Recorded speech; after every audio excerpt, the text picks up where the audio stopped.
Matthew 5:21 and 22 says, "Have you not heard that it was said to the first ones, 'You shall not murder,' and whoever murders will be liable to the court of law?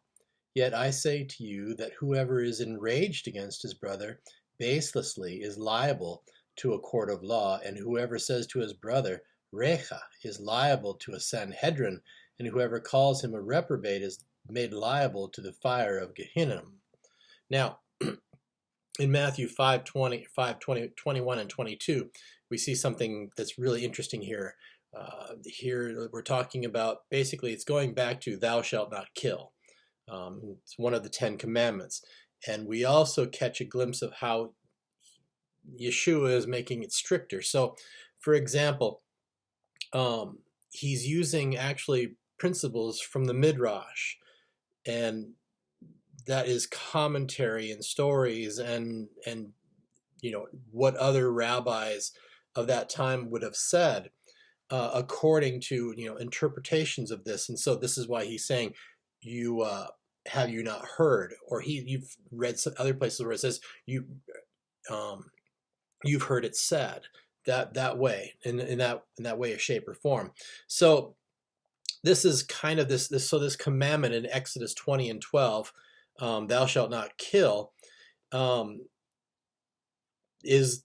to do with the phrase, whoever kills shall be liable to judgment. This is an interpretation, a midrashic interpretation, that comes from Genesis 9 and 6. Genesis 9 and 6 is the first prohibition against murder in the Bible. So, and then you look at it, so if you look at the ancient Aramaic translation, which is Targum Onkelos. Onkelos was a convert to Judaism. He wrote the Torah in Aramaic. And so he says, in his Genesis 9:6, it says, whoever sheds the blood of man, and this is confirmed by witnesses, is deemed guilty by the judges. So in other words, someone who sheds blood shall be liable to judgment. Okay, makes sense. So, but Yeshua, he makes it a little bit more plain. He brings it out a little bit more. He brings the literal meaning of Exodus 20 and 12.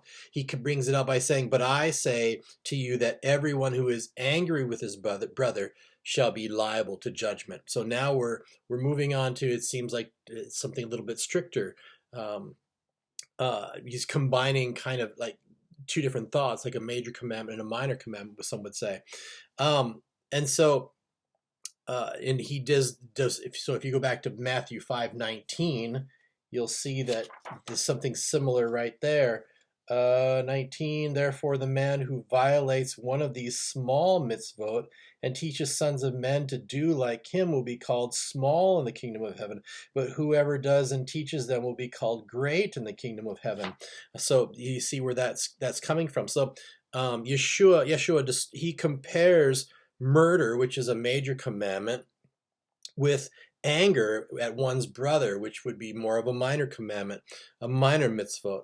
So him linking murder and anger together comes from Deuteronomy 19 and 11.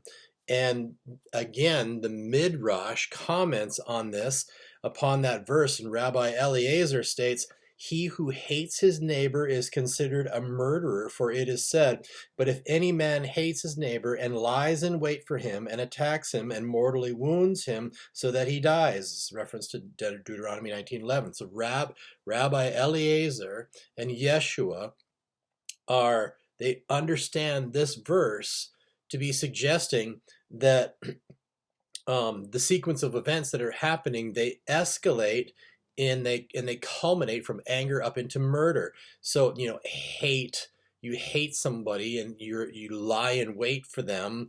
It leads you to attack them, and then and then mortally wound them so that they die. So Yeshua's approach to Torah, and he is the living Torah, so he's got the perfect interpretation. But so not only is he bringing out the Torah, but he's bringing out the Midrash and linking these things. So for those people, people that say that, the Talmud is evil and all of that, Well, then why was Yeshua referencing it here? Why was he talking about it? And this is just one instance. There's many ways that he does this.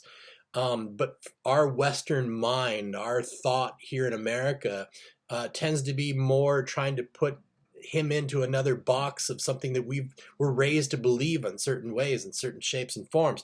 But that's not exactly how he was. Not only was he well versed in the Hebrew Bible, he was well versed in also the rabbinic writings. He knew what the sages said. And then being the living Torah, as I said, he knew exactly what to talk about. He knew exactly how to interpret. He knew exactly how to fulfill the commandments. So, in other words, he's not allowing any part of Torah to be neglected in his when he's interpreting it.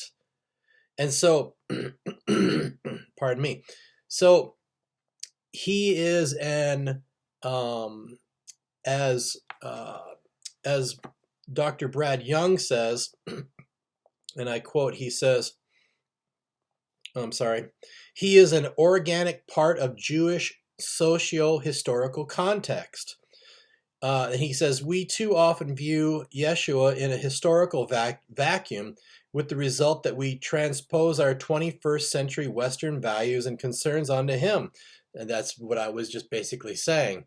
So basically, and what happens is that people of the West tend to put him into the category of, thinking like he was a Methodist or a Pentecostal or, an Anglican or a Catholic or a Baptist. He wasn't any of these.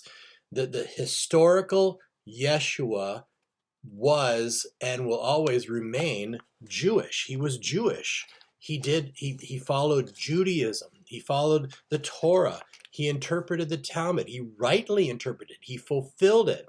And he actually, in his faith and in his obedience, he showed his connection and to heaven, and he showed that this is the precious gift that we received at Mount Sinai, and that is the Torah, Yeshua, the living Torah.